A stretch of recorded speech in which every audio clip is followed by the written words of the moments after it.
Did you just watch Seaspiracy and are concerned about toxic heavy metals in the fish that you eat? You know, the part where they mentioned that the aquatic food chain is the most concentrated source of industrial pollutants. Well, in this video, I'm going to share with you my mercury poisoning experience, who should avoid seafood for health reasons, and how I've been getting my omega-3 since quitting seafood since 2015.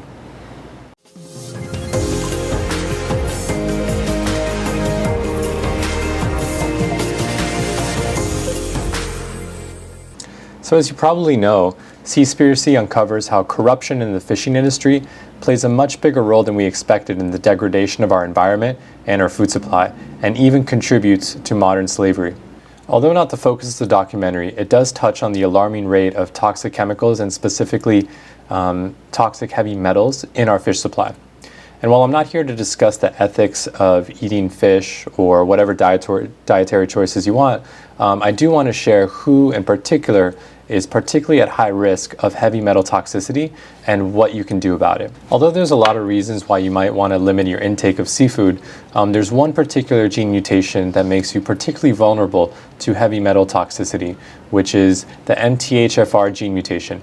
About 30 to 40% of people have the MTHFR gene mutation. However, if you have two mutations, so if you have both the C677T as well as the A1298C, or if you have two variants on just the C677T, for example, then you're going to be extremely predisposed to heavy metal toxicity. This is exactly what I have. So I have what's called the C677T homozygous, which means that I actually am most likely to store 90% of the heavy metals, and specifically mercury, that comes into my system, and I excrete it or detoxify it very, very slowly. There's going to be a lot of variance depending on which mutation you have, but in general, the pattern is going to be that you're going to have lower levels of glutathione, which is your body's main detoxifying agent, and you're going to store a lot more of the heavy metals than someone who does not have this MTHFR gene mutation.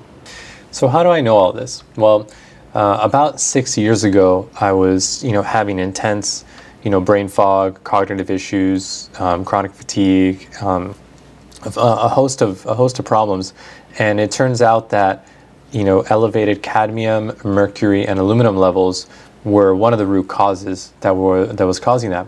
And so I had to undergo something called chelation therapy in order to remove those heavy metals. It's something that I don't recommend at all because it, pours the heavy metals into your system and then you have to excrete them. My symptoms even got worse at times during this therapy. Eventually, I did get to the other side and achieve freedom from heavy metals, but it was a pretty difficult process.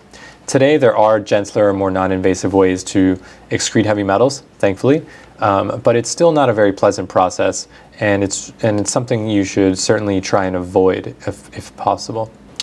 If you do have MTHFR, or if you're just curious about what the MTHFR gene mutation is, check out my video on my MTHFR supplement routine, as well as my deep dive into what is a MTHFR. So this diagram here illustrates the impact of having each gene variant, and in this case we're understanding how mercury levels would be affected based off of having this gene mutation variant. So as you can see, if you don't have the gene mutation at all, you could pretty easily excrete the metals without a problem. If you have one of the variants, then you just need to be a little bit more careful, but you are going to store more than the average, than the rest of the population, or that 60 to 70% that doesn't have it.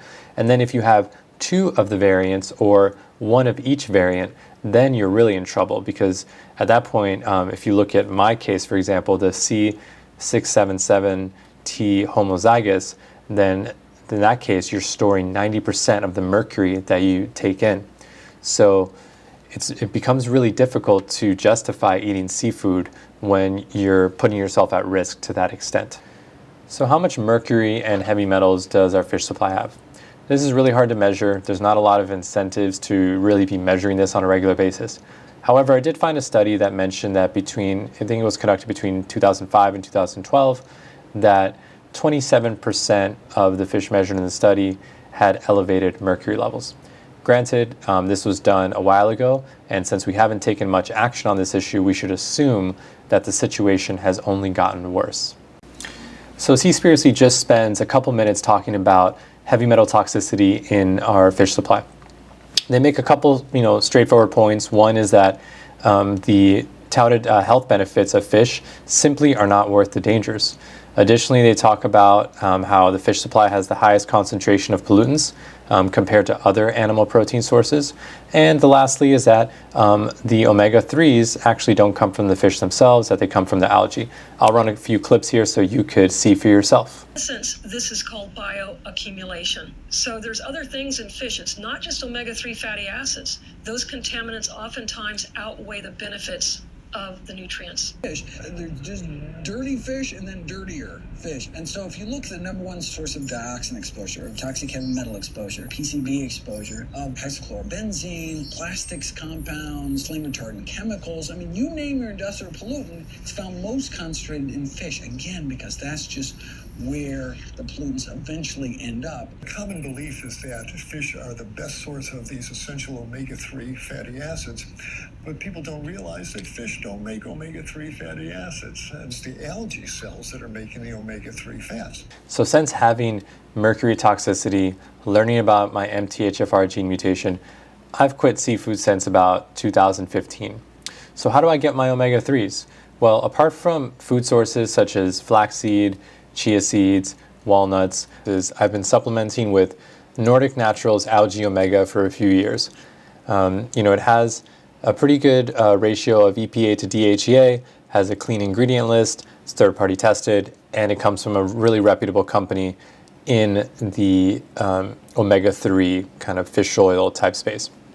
It does have kind of one drawback, which I would say it does have carrageenan in it, which is something I've been trying to eliminate in a lot of my personal care products, such as toothpaste. So for me, it's not a deal breaker to have it in this one product. However, I really wish it wasn't there. Okay, so you might be thinking, why would you recommend a vegan omega-3 from a company that makes fish oil? And I totally understand. In my case, this has just been the best one that I've found in terms of quality and efficacy for me. I have tried others in the past.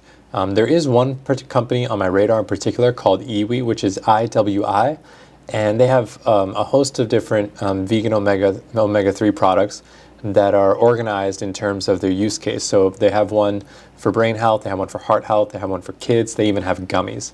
I have a link in the description below so you can check them out, and I will be doing a review on IWI omega-3s in the near future, so I'm looking forward to sharing my experience and comparing it to that of Nordic Naturals. While there are a lot of claims made in Seaspiracy, there are undoubtedly some people who really need to avoid seafood to avoid issues like heavy metal toxicity, brain fog, and a host of other issues. If you're considering reducing or eliminating your seafood intake, but are concerned about omega-3s and other health benefits that you were previously getting from fish, I hope this video was helpful to kind of assuage those concerns and give you some solutions. It was a short video, so if you do have any questions around my experience with mercury poisoning, chelation, heavy metal toxicity, how I transitioned to a seafood-free life, which was a transition. I used to really enjoy seafood. Please leave comments in the space below. Otherwise, I will see you in the next episode. If you got value from this video, please hit the like button and consider subscribing to my channel for more ways to master your mind, body, and emotions. Bye.